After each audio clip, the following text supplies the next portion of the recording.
So I fucked up. I was supposed to come to the pod recording at 6:30 and I came at 7. I also didn't wake up from my alarm. Priya woke me up.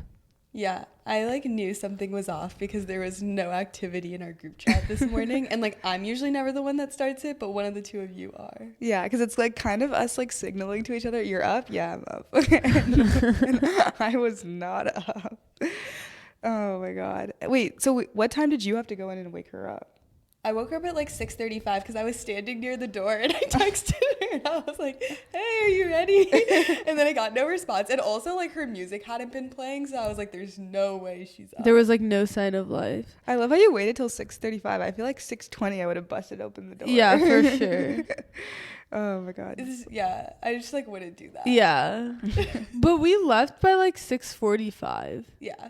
Honestly impressed with myself. Like unimpressed, but then impressed. Yeah, you know? yeah. Like I recovered it well. No, and then I remember we like came down the stairs and you can see our pod studio when you're walking and the lights were dark. I was like gonna be like, I'm so sorry, Maya. Like I had my apology ready to go in my head. And then I was like literally like preparing and then the studio was empty. Because I was like, oh my God, she's been sitting here for 15 minutes. Like no. Also like Priya's reaction to everything, even if she's pissed in her head, is just like, it's fine. It's fine. But I was like, Maya's gonna be really pissed. Oh my God. And then you called me and then I didn't pick up. Yeah. And then Anika was like, you should FaceTime her. So then I FaceTimed you twice and you didn't pick up. And so then we were just sitting here being like, what and now? then Priya was like, yeah, I don't think I can record in the evening because I moved all my morning meetings to the evening. Cool. Welcome back to Get the Check. I'm Maya. I'm Anika. I'm Priya. And today we have a really fun lineup. We're going to be going over Nucleus Genomics' release of Nucleus Embryo, which allows you to compare IVF embryos beyond just normal genetic orders. And you can actually look at things like height, eye color, and IQ. And then you can pick, it's like shopping. You can pick your little embryo that you want. And then we're going to be going into the IPO landscape. Both Omada Health and Circle had an breakout IPO, so IPO landscape is looking good, and we're going to cover some upcoming ones as well. And then finally, we'll be going into the AI trend report that was released by Mary Meeker. She is known for her internet trends reports, and she stopped doing them in 2019. So the fact that she dropped one on AI 5 years later and is back is very cool, and the community has been freaking out about this. It was like 340 pages. It was 340 I'm really pages. excited about her. So I feel like this is like an artist that everyone's been waiting for their album to drop. Like it felt like that. Of one. Like Rihanna dropping an album. Yeah, because it's like you think they're in retirement, but they're not. Yeah, and they come back and you're like, no way. Anyways, yeah. So moving into Nucleus Genomics. Yeah, they're a genetic testing startup that started in 2021. And at the time, the goal was to just calculate a patient's risk for a specific disease. So it totally made sense. It's basically if you take 23andMe or any other genetic testing company and you get the results of that, you can then send it to Nucleus Genomics and they would tell you if you have like a genetic predisposition for something, and they were using polygenic risk scores.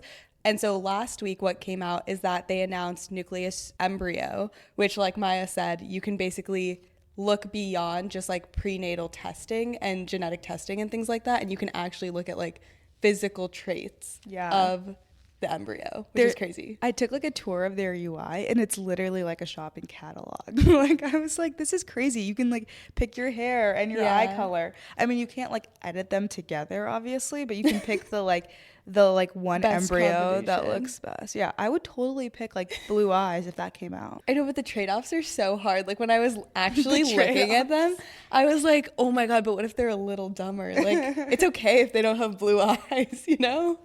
None of the embryos are gonna have blue eyes. So you're not even approaching this problem. That's true. And with Nucleus Embryo, you can compare up to 20 different embryos, and it's $5,999. Yeah, and their normal polygenic risk score testing, which is like basically just like testing your DNA, is about $39 a month. But you can also order the test through them instead of like a 23andMe if you want, and then that's another $399. And he talks a lot in interviews about the pricing and how it used to be millions of dollars, and then when he was studying, it went down to like hundreds of dollars, and that's when he realized there'd be a good consumer product. And he thinks that in the near future, it'll be like tens of dollars and everyone should just get one. Their closest competitor is Orchid Health, does the same type of genetic testing, and they're charging approximately $2,500, so a little less. But I think Nucleus Genomics can charge more because, like, as soon as you provide a little extra, like that many more features, like if someone's in the market for IVF, like what's $3,000 more? Like, yeah, it's really nothing. It's nothing in comparison to like the 50 to 100K that they're spending overall, and it's also your kids. So I can totally imagine like getting that extra bit of insights people would definitely choose Nucleus. But I wanted to go over specifically the difference between like what rare markers are and polygenic scores are, because this is a new type of genetic testing. Before, rare markers were just like, before when they used to screen embryos, they would just screen for like rare mutations or like single gene mutations where you could easily find like something that's wrong. Like Down syndrome. Yeah. Versus polygenics testing is like looking at the whole genome and then seeing like all the different inconsistencies and then stacking all those inconsistencies together to be like, oh, what's the most common disease that'll come out of this? Because a lot of things are like polygenetic, meaning that there's like many different mutations that will come together to then get you to have that disease. And so like previously it was really hard to do polygenic scoring, but now they can. And so what they do is they take a genome from a person, they count up all the variants, and then they multiply each variant by its effect number, and then you get that score for that category. And it's not just like vanity metrics like height and IQ that have come into play. Before, like you also weren't seeing like probabilities of different cancer and things like that. They're only doing like very rare diseases like cystic fibrosis, Down syndrome. So even from like a health perspective, there's a lot of like additional health markers. Yeah. And I think that was like the clear like reason as to why they went after this. It was to go after more health markers. And I think there's still things that they can't do. Like, for example, ovarian cancer is still really hard to detect. But out of it came the fact that they were able to detect height and eye color better than they ever have before. People are still like really skeptical of it. Mm-hmm. There's been like a ton of controversy from like the world of doctors on like polygenic risk scores and like if they're actually accurate or not. There were like studies that say that they only explain a small percentage of the total variance in disease risk, like it's only 1 to 5%, and there's like varying numbers depending on like which studies you look at, so this isn't like the hard truth. It also depends a lot on the marker. Like from what I read with like height, people think it's like 60 to 80% accurate, but then with IQ there's studies that say that only like 6% of IQ is even due to your specific DNA or tied to your DNA. And so it seems like with IQ, people come out to say like maybe your different embryos have like a 2 to 3 IQ point variance that you can directionally select for. The reason I'm saying directionally is because this is like a probability game. It's not like you're actually selecting an embryo that you know has like whatever trait it is. Yeah. And so I guess like where I ended up as like someone that's more in the middle who doesn't think it's like pseudoscience but also thinks that like the company itself is probably overhyping where they're at. Is that like I would trust something like height to be directionally true or like some of the major diseases, but not like IQ necessarily. Yeah, there's actually a study done in 2019, given the state of 2019, that said if you were to like pick always the best like IQ baby during IVF, you would only result in a population of 2 points higher than in IQ than the average. It's probably gotten better, but it just kind of puts into light like how much of an effect specifically for like the intelligence category. The other thing about this is all of this is based on what they call geno-wide association studies. So what they do is they like take a pool of people who have a specific trait and then compare it to a pool of people who don't. And then they're like, okay, this genome is associated to this type of like these types of markers or this type of sequence. But a lot of GWAS, which is like the studies, are done by Europeans and like European firms. And so all the GWAS are calculated from data on European populations. So then what they do is they look at your like how far you are from Europeans in terms of ancestry, and then like modulate your risk score down. Like our embryos would be way less predictable than like a European embryo. Yeah, because the data set is European based. Yeah. So I think that's another part of it is that they're not very obvious about it. Like in their marketing material, they do mention it at some point in terms of like their science and like their effectiveness and stuff. I think the other part that's like relevant here is there's like gene editing / mutation, which is like CRISPR, and then there's this, which is more like genetic predicting and selecting. The founder, Kian Sadeghi,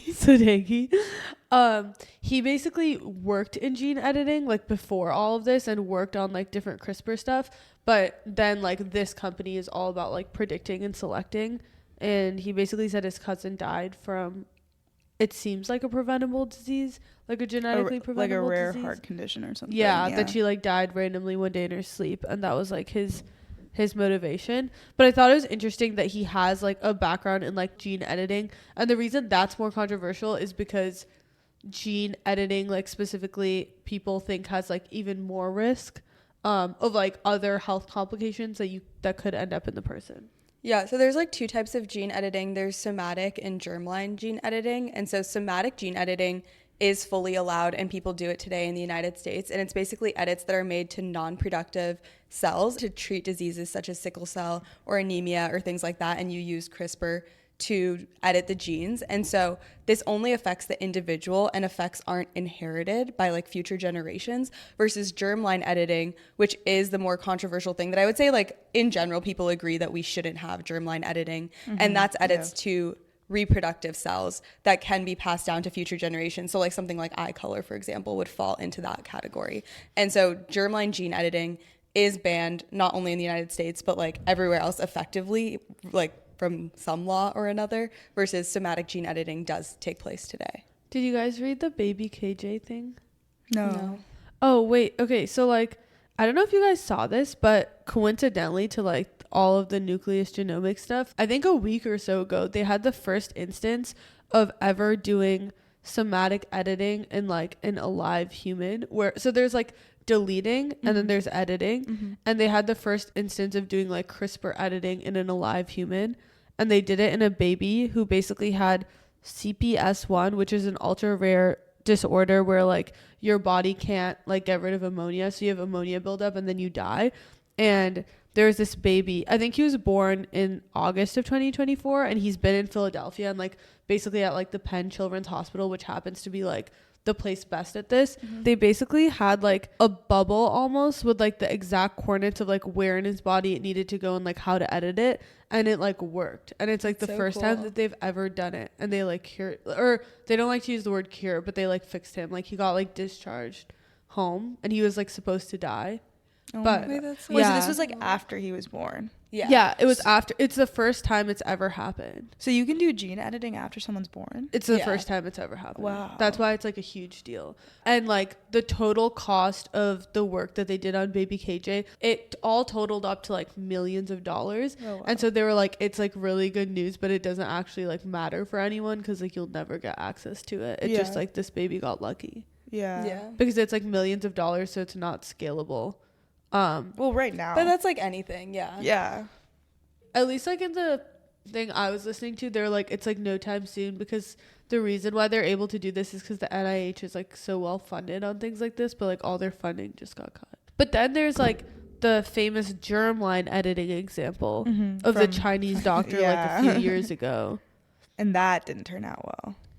He got thrown in jail. Today in the United States, you're not allowed to use federal funds to research genetically editing any embryos, and the FDA is also not allowed to review any applications that involve genetically modifying embryos. So it's like not outright banned technically, but since the FDA is not allowed to look at any applications, it's like effectively banned. And this is specifically for embryos, not like real babies. Yeah. That have, or I guess like embryos are babies, but like babies that have been born. Yeah. But it's only like there, you can do it if it's like somatic, but you can't do it if it's germline. Yeah, we allow pre-implantation genetic testing, which is like what we were talking about earlier in the episode, and that's PGT, which is like super common, and most people that do IVF do PGT to make sure that their babies don't have any specific like Down syndrome. Well, this gets into the whole disability, this gets into the disability part of it, but it's like, well, I think it's just like the overall ethical debate of not of gene editing, but of selecting like certain types of embryos. Yeah, like disability advocates say that it's not a natural part of human diversity. So that's like their take on it. And then there's the eugenics take on it. And then there's also the unintended harm that could last generations. And then a lot of that comes from like the consent of future generations.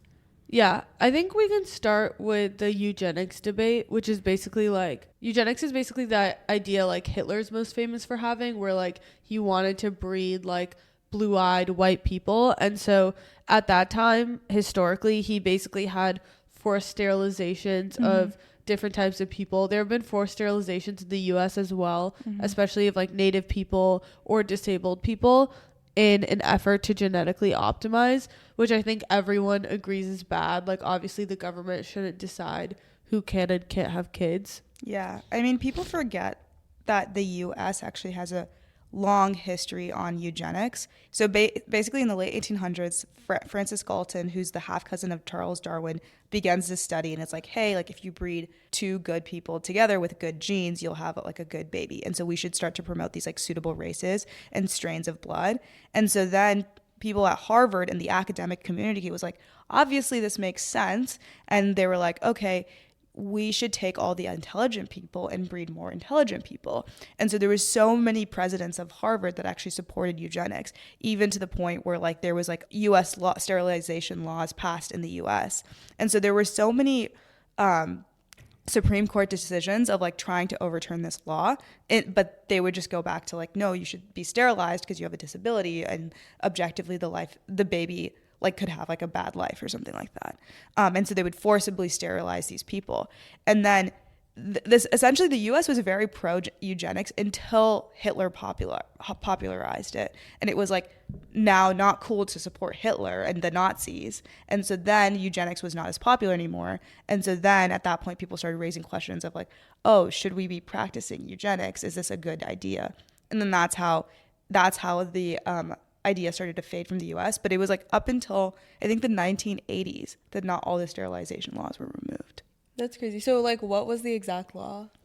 There was a bunch of like statewide laws, And it would just like sterilize people that had disabilities. Yeah, we also like mass sterilize like native people, Yeah. which is like not super talked about. And it was said as many as 70,000 Americans were forcibly sterilized during this time.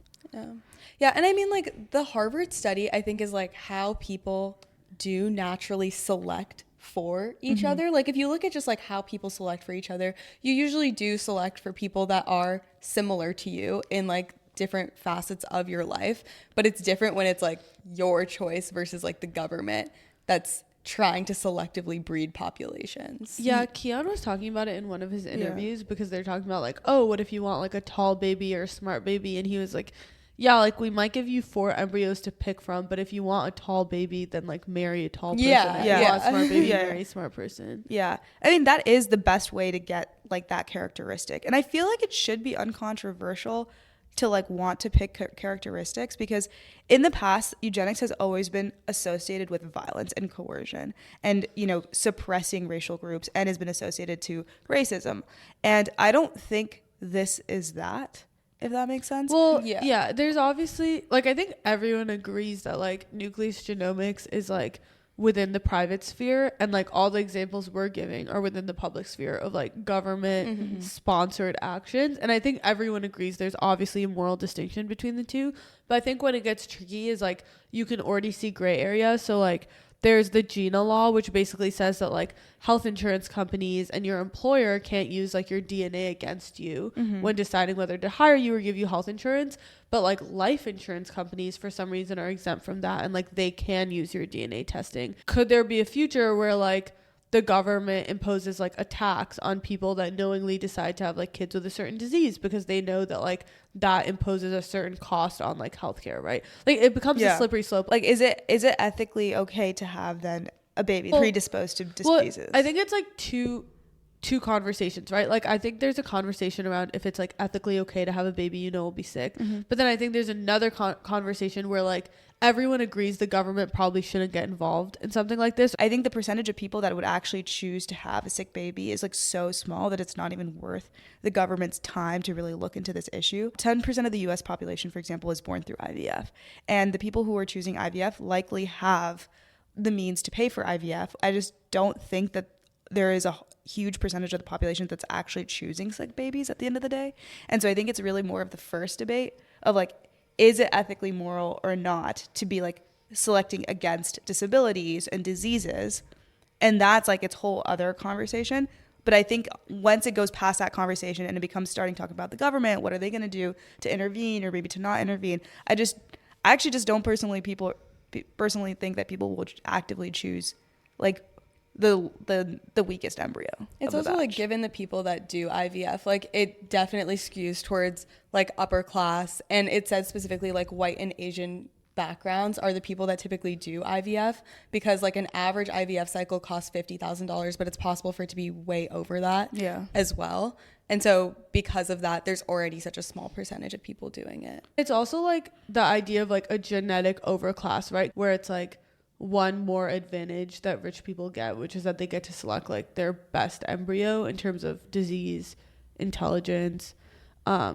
And I think that's like a valid concern. And that's like obviously a true outcome of this, because it's like thousands of dollars to do. Yeah, I think I think the study about like the IQ points not actually increasing makes me feel like less worried about the intelligence factor. I do think the like height and color, like eye color, is like at least I think attractiveness plays into your like role in society, and like attractive people genuinely get more things in life. And so I do agree that like, okay, if you're able to pick a more attractive baby, then like rich babies are like always more attractive and they always get more privilege as well from that. Another thing I found that is that intelligence of a baby is influenced by the nutrition of the mom during the pregnancy. And so a study in China showed that iodine deficiency can cost children as much as 12 IQ points. And that's a larger delta than whatever you're getting out of your embryos. Wait, iron deficiency? Iodine deficiency. Oh. What does that come from? I don't know. Okay. I don't know. Okay. But yeah, I mean, if you think about like a kid's like intelligence / smartness, and I know like IQ and smartness aren't like 1-to-1, but obviously like if you pay for your kid to go to Harker, that's like more consequential than the embryo you're selecting. Or SAT prep or something. Yeah, and I don't think anyone disagrees on that. I think it's just like this is one more thing that's going to exacerbate the inequality that already exists between like opportunities that the privileged class has. But I don't think like that means that the government shouldn't allow it the same way like they allow private schools, or like, I mean, there's like a million things. Examples. Like even something like vaccines, which like the entire developed world has, but like there's still a lack of access in like certain parts of the developing world. Yeah. I mean, the way you prevent against this is that you just lower the cost of the thing that gives you an advantage. And that's like basically what Nucleus Genomics says every time they're asked about it. It's like, you guys, like they basically say like all our critics just like sit there and complain, whereas like rich people already have access to it in the status quo, and the only people increasing access is us, and like they're not wrong. Yeah I saw that like on the DL everyone already does this. Did you guys see that? Oh yeah. Well, it's not that DL. The competitor, which is Orchid Health, has been doing this for the last couple of years with like height and eye color and stuff. That's crazy. Are they just more expensive? No, they're less expensive. They're $2,500. I think that the best argument against allowing something like this is that you basically create like a plastic surgery effect in like a drive to get a perfect baby. Like the same way, like in a one-off situation, like you think about a girl that wants a nose job and gets it for her 16th birthday, and it gives her a ton of confidence. And it's like, is that a bad thing? Like, no, I don't think anyone thinks that's that bad of a thing. But then you look at like what society has become, because like plastic surgery and fillers and like all those things are so normalized. And it's like, I feel like everyone agrees the net effect on society has been bad, even if like you're not judging an individual for making the choice. And I think that's like the best argument for banning it, but I'm not pro banning it. That makes sense. But if I had to make an argument, that's what I would make. What I would say. Yeah. That makes sense. So would you guys select your embryos? 1,000%. If I was doing IVF, I think I would. Like if I feel like everyone would. I think the only place where people start to disagree is what you would look at. Look at everything. I would fully. I'm like, if you're gonna give me the catalog, like I will choose the best embryo. But I asked a ton of friends because I was actually curious, and like there were people that were like, I wouldn't look at like anything besides disease. Well, because you have like a preconceived notion of things then. Well, I don't even think that people were saying it for the preconceived notion. I think it was more like ethically they're like against trying to optimize your baby. Yeah. But I feel like that's what motherhood is like optimizing. But I think people your kid. approach it differently. I would look at the like embryo and it'd be like, okay, she has 1 IQ point lower. Okay, so you're already having a girl. She has blue eyes. I feel like that's fine. Yeah. Yeah. And like nurture can get her the other IQ point. Yeah, exactly. Anyways, Maya like really wants this blue-eyed baby, and it's like not gonna happen. Like I'm waiting for the day when Maya pulls up her Nucleus Genomics to search for the one that says blue eyes, and it's like brown. 20 in a row. The last ethical concern that I think is the actual dumbest is like children's autonomy. oh, because they didn't 'cause, consent like, to you like can't And being like, this is chosen. actually Yeah. like a huge argument that people say like in order to start a parent-child relationship off on ethical terms, you shouldn't do genetic selection because the unborn child didn't consent. And like when Well, you don't really consent to any of your childhood. yeah. Like, hello. But when you guys first brought it up, I was like, wait, but like you don't consent to being born. There was this like case where the girl was trying to sue her parents for making her be born. Honestly, valid as fuck. And I was like, oh, you have bigger Anika would issues. do something like that. Yeah. I argued with my parents all the time about like I never wanted to be born. No, I'm grateful now, but I wasn't at the time. There's this philosopher, I'll just give him a quick shout out since he's like the expert on the matter.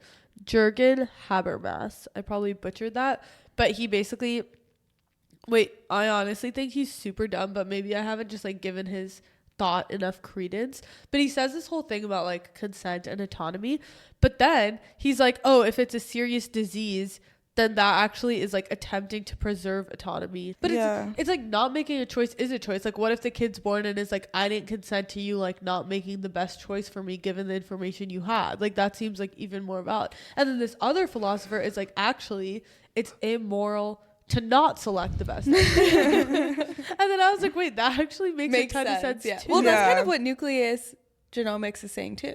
Well, but Nucleus Genomics says like you should do what you want, like because they don't want to get into the actual debate. So for everything they're like, we give information, like if you don't want us, that's fine. If you want us, that's fine. Like do whatever you want. Obviously I'm sure their actual personal philosophy is like you're a dumbass if you don't like look at it. Yeah, definitely something worth a longer debate on, but we have things to do, and so we're Maya's like, let's move this along.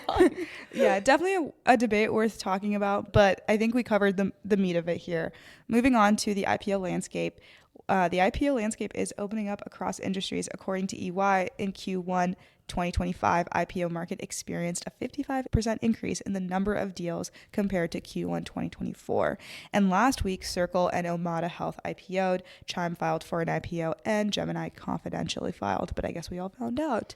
Nothing's confidential these days. Yeah. The U.S. market recorded 59 IPOs in Q1, which is roughly $8.9 billion, on par with Q1 2024's $8.8 billion. So I think the number of IPOs is higher, but the actual dollar value is equalized right now. But yeah, let's start with Circle. Yeah, Circle had an insane IPO last week. They IPO'd at 31 and then hit the circuit breaker like almost immediately. So trading was halted, and then they ended the week at $115. So if you got in an IPO, you're lucky. It's the largest crypto industry listing since Coinbase's 2021 IPO. And a little background on what Circle do: they are a stablecoin. Yeah, they're the issuer of the stablecoin. Yeah. So they issue USDC, which is the second largest stablecoin after our favorite Tether. Yeah, and it's pegged to the US dollar, and it's basically like the regulated crypto pegged to the US dollar, which has a ton of use cases like cross-border payments. Yeah. And it's the one that Coinbase backs too. Yeah. I think it's a Coinbase Circle like collab, right? Yeah, it's a little collab. We covered it in our Coinbase episode if you want to go watch. Yeah, that was actually a good episode. Yeah. Fun fact, they actually tried to IPO via SPAC merger attempt, which is basically a SPAC is like a publicly traded company that raises cash and then pulls a private company buys a private company so that they don't have to go through the normal IPO filing, which makes it like, I think it's like easier and faster to complete. And then that public company now gets the valuation of what the private company like would have. And so they tried to do this back in 2021. And then in 2022, they upped the value to $9 billion because like crypto was like doing really, really well. And then you hit the FTX explosion. And so the SEC basically never cleared the registration statement by like the date of like December or something like that. And so because the SPAC market was in free fall and the FTX implosion happened, basically Circle just never IPO'd via SPAC. Via SPAC, yeah. And what's interesting, according to their S1 filing, is that 98% of their income last year in 2024 was generated from their USDC reserves. And so they're basically making all their money in the assets that back the stable coin. Yeah. But the reason this has worked out so well for them is because like Fed rates are high right now, and the Fed is expected to cut rates later this year and like in the future as well. And because they're tied to the Federal Reserve, every 25 basis points that the Fed lowers interest rates, they'll also lose $100 million of their earnings because they're so closely tied to it. Wait, so that much of their earnings is just off of like their return on assets? 98%. How is it like $2 billion in revenue a year? Is that how much they have in assets? That's crazy. I guess. But like the future of this, because people were like, they have to diversify their income in some way, and they are looking to talk to like big tech companies. Like I think like Stripe is talking to them, Apple is talking to them, and because of the benefits of a stable coin, they're looking at it for like cross-border payments, lower fees, all of those things to take advantage of that. And so I'm sure like if they did partner with these companies, they would get like some cut of it. And there's also the Genius Act in the United States that's trying to regulate stable coins, and so it's going to the Senate. Like the Senate did an initial vote on it, they still have to do a final vote on it, but if it does get passed, there'll be a lot more stable coin regulation and therefore like adoption, I'm sure, as well. Yeah. And so what this says about crypto is that the market's heating up, and they say that the crypto winter is continuing to thaw. I always find it so funny. That. I love like the crypto language. It's so fun. Yeah. And then Gemini confidentially filed for IPO. They're basically like a Coinbase competitor with like some small differences, like slightly lower fees. Some people say better security, but like essentially the same thing. Like a place where you can store and trade crypto. Yeah. And they were started by the Winklevoss twins. Yeah. I don't really know anything. They have like, wait, their lore is crazy. They basically like sued Mark Zuckerberg and saying that he stole their idea for Connect You, which was like the social networking site they developed at Harvard. And ultimately they ended up settling in 2008 for $65 million. So the two of them got $65 million. They then took that and invested it in Bitcoin at the time. And now they're like billionaires because of it. So they co-founded Gemini in 2014. They used a portion of their settlement to buy Bitcoin. And apparently they own 1% of all Bitcoin in circulation. Crazy. Their lure is crazy. Well, because like the whole social network movie was about it, but it was like made before Bitcoin went crazy. And so there's like, I honestly think they need a follow-up movie. They need a new movie. Yeah, but like the rumors of how much Bitcoin they have are like absolutely insane. Yeah. Cool. Well, congrats, Circle. Moving on to Omada Health. Omada Health is a virtual chronic care program that's sold to employers and plans. So they care for diabetes, weight loss, hypertension, and MSK. And they also recently IPO'd on June 6th. They priced their IPO at $19 per share and raised roughly $150 million. And they were up 21% by the end of the day. Their valuation is only around like $1 billion, right? Yep. And it was roughly on par with its last private valuation. So it was priced in line with investor expectations. And I think the reason as to why it popped a little bit was because it's priced similarly to like Hims, if that makes sense. And Hims has recently done well in the last couple of months. I'm so sad about that because I literally I called them at an all-time low. Anyways, and I didn't buy. Well, I should just take my own investment advice. I don't even know why I don't do that. You should. They're also the second IPO this year because Hinge Health also recently just IPO'd. And both of these come out of like a really long dry spell of no digital health IPOs because there was a surge in 2021 around COVID time when I think there were 20 in total that year. And then they completely stopped. Yeah. And then like from 2021 to 2025, it's been like one or two. That's crazy. A lot of the 2021 digital health IPOs, a lot of them were first of all by SPAC. So like the bar for the company that was IPOing was lower. Yeah. And then some of them weren't by SPAC, but like a lot of them just weren't profitable at the time of IPO, which is like fine. But then they never ended up reaching the profitability that investors expected, and like they didn't scale well. And so like, for example, like Babylon Health was like one of the companies that went public around 2021, and then it like the company completely collapsed. Like these are in the category SPACs that saw like 99% drops in their stock Are these price. Chamath SPACs? No, I feel Probably like he doesn't not. do digital health. Yeah. But like, I mean, people make fun of Chamath SPACs, but like SPACs as a whole did badly too. Yeah. Because it's just like, okay, you lowered the bar for a company to IPO, and then the Like, what'd you companies that IPO don't Did do bad. well. Yeah. Like, what do you think was gonna happen? Yeah. And also, like, I guess the more optimistic view of it was like acquisitions became hotter. Like, you had like One Medical acquired by Amazon in 2023, and so I think digital health.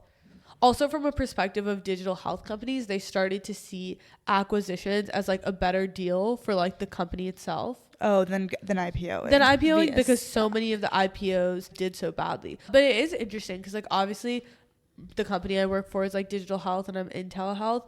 And like I know like for example, our competitor recently said like they're only around like $1 billion valuation right now, which I guess is big enough. That's what Omada Health was too. But they like recently raised and explicitly were like, we're looking to IPO. And I think like publicly a lot of like comparable companies in the space have said like we want to IPO. So we'll see more digital health coming up then. Yeah, and then finally moving on to Chime. Chime recently filed their S1 and wants to IPO. Can someone explain what Chime does? I forgot. They are like free mobile banking.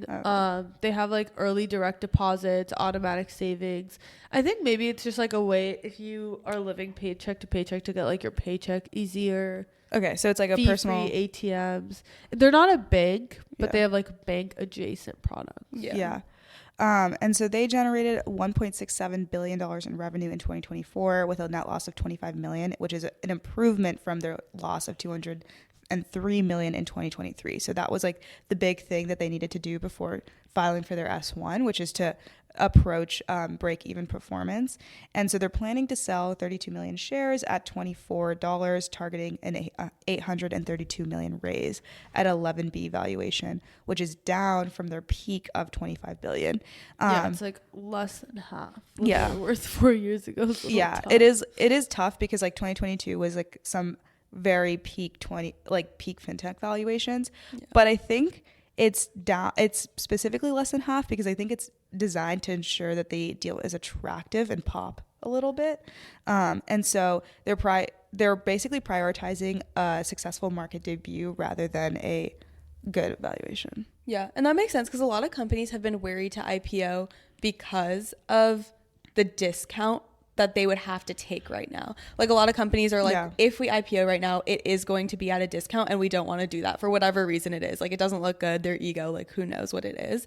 But I think Chime just like taking the L and being like, this is in line with other fintech companies, their valuations in 2021 versus their valuations now. We're just going to go ahead and IPO. I think hopefully it will open the door for other companies that have put their IPOs on pause, like Klarna, to maybe like reevaluate if they should IPO or not, especially if Chime has a successful IPO, which is like TBD. Yeah. I mean, $1.5 billion in revenue accounts for like kind of like an 8 to 9x multiple for the 11B valuation. So it's pretty in line with what they should be seeing. Like I wouldn't say it's like a discount necessarily. Like I would say those are what the fintech valuations are. And for anyone who's curious, fintech valuations are traditionally very low compared to SaaS valuations. And that's one, because the cost of capital is very high. And so you're always paying, your fees are just generally higher than a SaaS and your margins are a lot lower. And then the second part is that there's always a race to the bottom. So depending on what you're exactly doing, like if you're a Stripe and you're a payment processor, you're always being squeezed on your payment processing margins as well. So yeah, that's pretty much why fintech valuations hover around 10x. Yeah. Look at this digital health and fintech IPO. And then finally, this might be indicating at a Stripe IPO, which everyone's been patiently waiting for the last 4 or 5 years. Stripe is a huge payments processor. Crazy that they haven't IPO'd. It is crazy.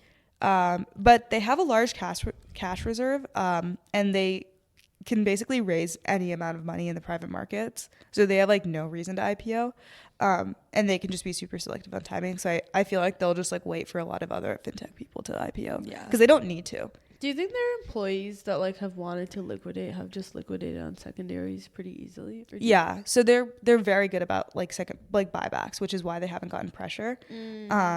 And so it's just like whatever the recent valuation is, I think. Yeah. And because like people in the private markets will just like pour money into Stripe because they want to, like they've just been fine. Like objectively, like working at Stripe is just like a very stable job. Not for everyone. Well, except for me, because I lost it within 6 weeks. They have layoffs like big tech too. Yeah, I mean, like I lasted 6 weeks, so. But yeah, IPOs, yay, fun. Yay. I don't know. Is there anything else we wanted to say? Do you think an abnormal IPO is coming? Coming soon. I don't know when. Someone tell me. Okay, moving on to Mary Meeker and her AI trend report of 2025. This was a 340-page deck on artificial intelligence trends in 2025, and this basically is her return to public trend analysis after her hiatus from her very famous internet trends report. If you don't know about her, she's been a very key person in the 90s and early 2000s. Specifically, she identified Netscape in 95 and Google in 2004, and was recognized for her ability to just identify major tech trends early. In 2010, she left Morgan Stanley and joined Kleiner Perkins as a partner, where she led investments in companies like Facebook, Spotify, Airbnb, Slack, Ring, and Square. So she is just known for like having a stacked portfolio as an investor. She's called the queen of the internet. She is called and the queen of validly the internet. so. Yeah. So when she came out of slumber, it was like a big drop. If that was my investment portfolio, I just would not be putting together this Oh, deck. definitely not. You know who's gonna be the next Mary Meeker is our friend Nikhil. He actually would do this. He would do this. He would do this. This is the most, like, it really brought me back to my banking and consulting days. Yeah, it reads like one of those decks. Yeah, you guys won't have to read it because we'll give you such a good summary. It's one of those decks where it has like some crazy stat in the headline and then like a graph on like every page. Yeah. And it's like kind of ugly, but it's just like the banking consulting format that's like never died. Yeah. It's like the same font, the same color, the same graphics.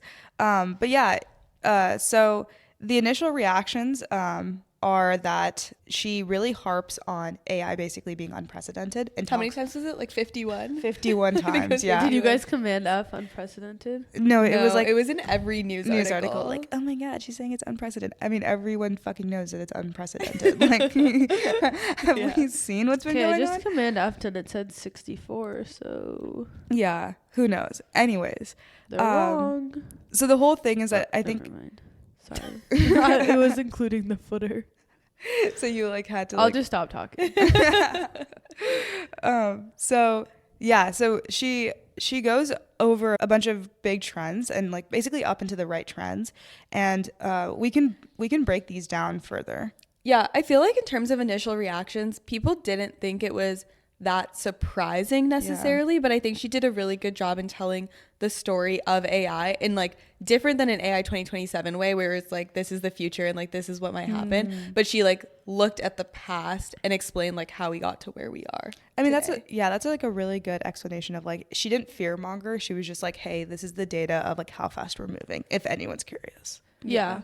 I know like one of our things was like she didn't touch that much on safety and regulation, and I don't think it was necessarily a bad thing, because I think a lot of the safety and regulation conversation is like looking forward and predicting like how quickly AI unfolds. And she didn't go down that rabbit hole that much. Like she referenced like these are the AGI timelines that people generally have, but it was much more of like a look backwards. Yeah. And I think that's like the value add. Yeah.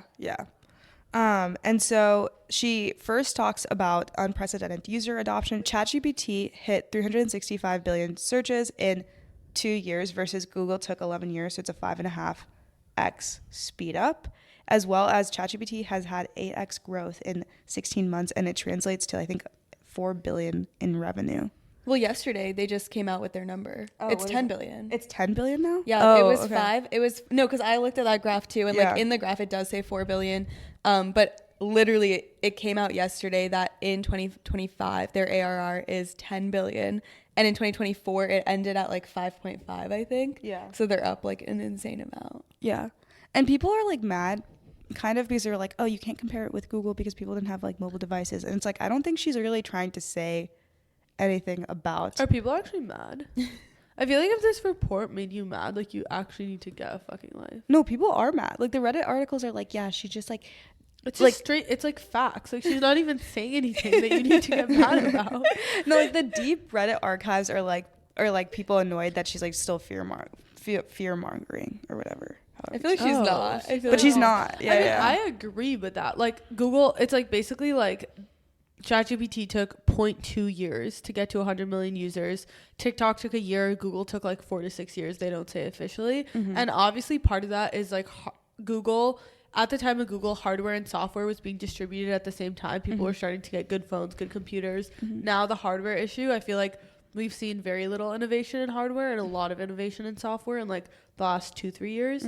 But I mean, yeah, that's just like an explanation of the trend versus you can't get mad at the trend. It is what it is. Yeah. She acknowledges this as like a new era of knowledge distribution. There's like the pre-printing press era, the post-printing press era, and then the post-internet era. And so the printing press was invented in 1440 and the internet was publicly released in 93.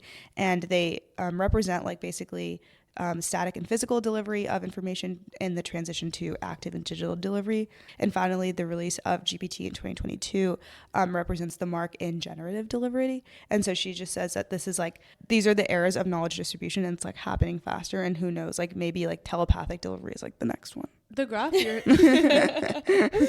we already have that on this pod. Yeah. Both of you slept in. The graph you're talking about is interesting too because it shows how like technological innovations are exponential, not linear. Yeah. And that makes sense because like things build on each other. But that means that like, yes, like AI's growth is like super exponential, but it's like in line with the overall exponential trend of how technology moves in general. Yeah. And also GDP as well. Yeah. I saw something that was Everything's just like exponential. That was my takeaway. Yeah. Something that I thought was pretty interesting was the USA computing related patents granted annually has had an insane speed up in the last year. So basically in the years between 2003 and 95, which is 8 years, there were 6,000 patents made. And then the next 18 years after that until 2022, there was only 1,000 patents granted. And then in the last year, there's 6,000 patents granted, which is crazy because like the early 2000s, like I thought we were doing great in like technological development. I feel like it was more like big tech, right? But also like patents don't mean much. Like you can get a patent for anything, including things that you never use. So like let's say you work for a company and you never actually build the thing, you can literally get a patent on the prototype of something. That's true, but I think like, it's just like a proxy.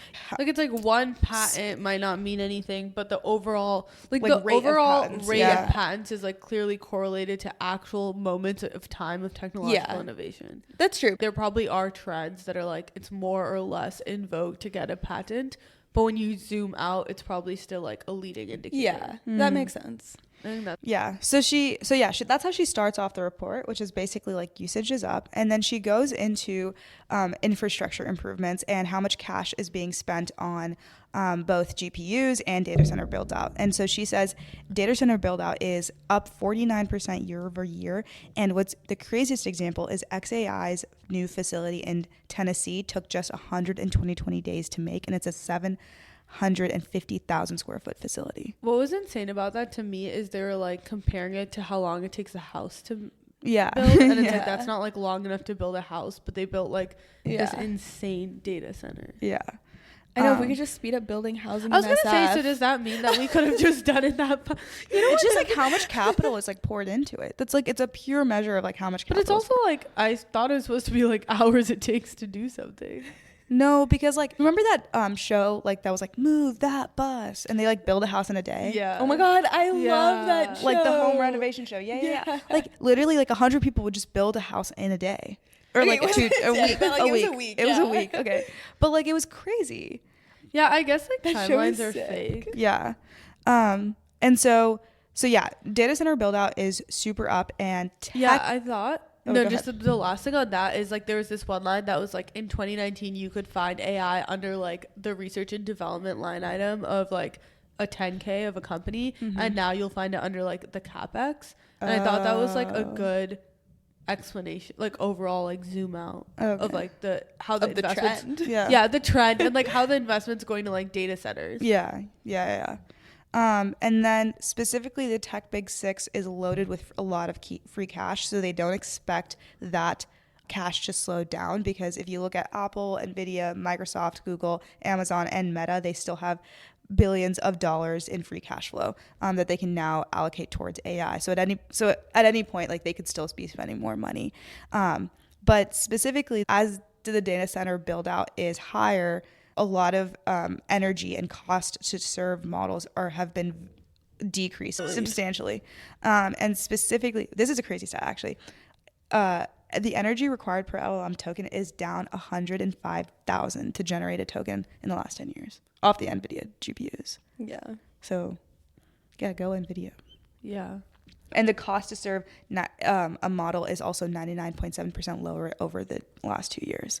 Something that people have been noticing is that model performance is converging, meaning like Google's, OpenAI's, DeepSeek's, they all have like very similar model performance, and they were a lot different a year ago. Like, OpenAI was a clear winner over a bunch of people, but now we're kind of like living in a world where all of these model players are like at kind of benchmarking the same, and it's like, who's the latest release to kind of be the best but model. It's like so incremental. Like, I think what was recently, it is very incremental, yeah. Like Claude 4 compared to Codex in terms of the benchmarks. It was like basically the exact same thing. Which makes LLMs and AI basically like a commodity in terms of how it's priced and evaluated. Yeah. And then that becomes interesting because basically like the whole thing with commodities like oil and stuff is that it's a really like tough business in terms of the margins. Yeah. And in this specific scenario, you see like about $95 billion in funding to like all of these companies like Anthropic, OpenAI, and then you see about $12 billion in revenue. Yeah. And so there's a huge capital overhang in terms of the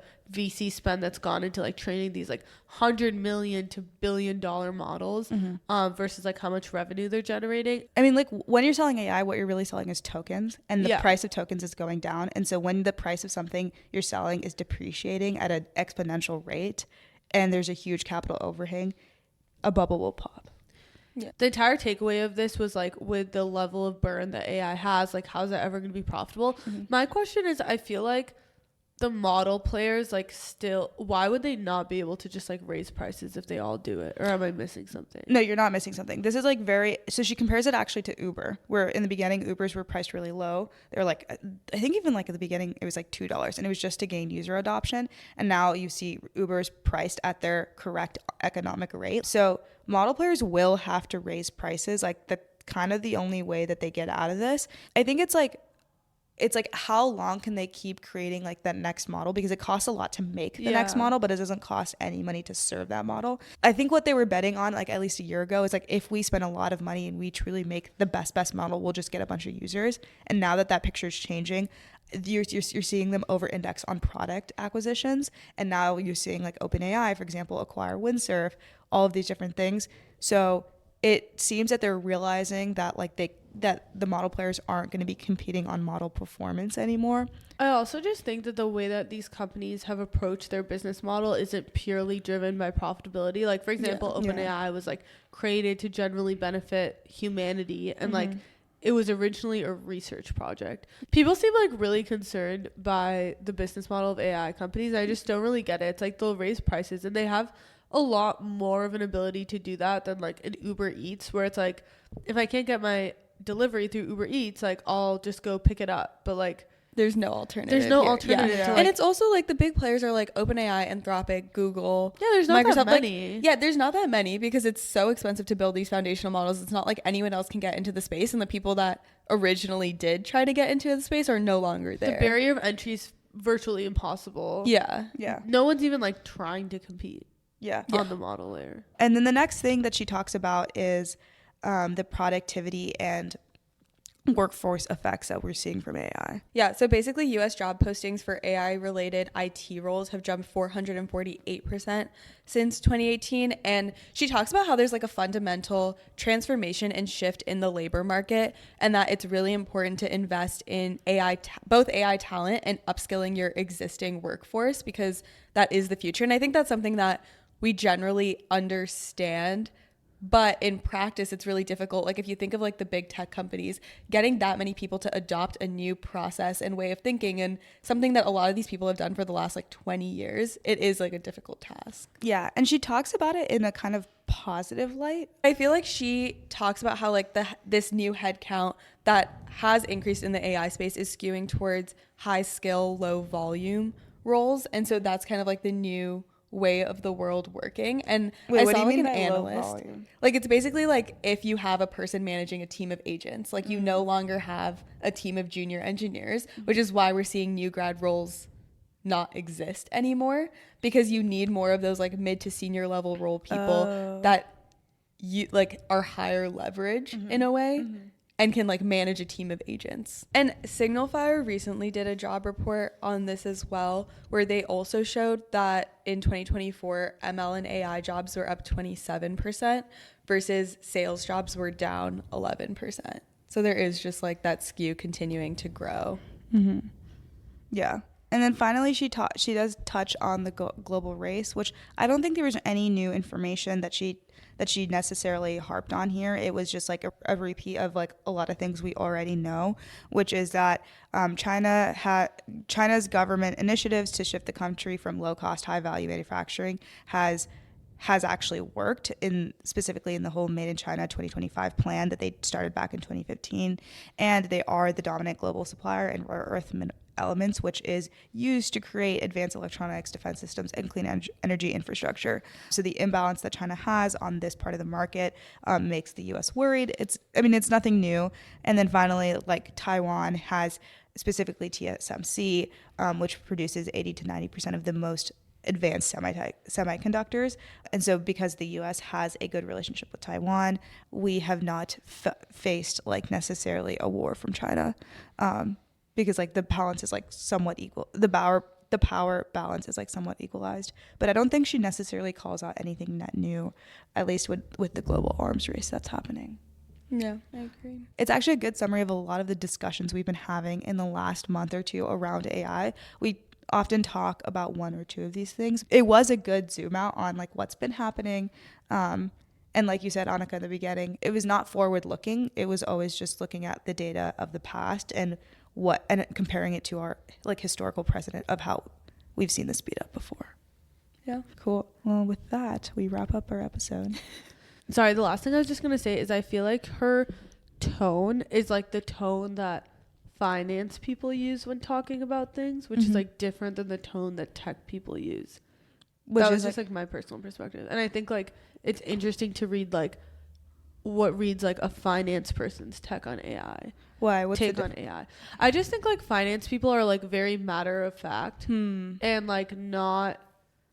Okay. What it is like in the probabilities of things that are going to happen. I think like finance people and equity research stays like well within like only things that we know are extremely probable to happen. Yeah. And I think when you read like Dario's Anthropic papers and stuff, like a lot of that is like lower probability scenarios and how they'd play out because that's like where they specialize is like how might tech develop because their whole thing is like how tech will develop versus like finance people look like empirically at like how data has played out and what that could mean if that makes sense. Yeah, that is really cool.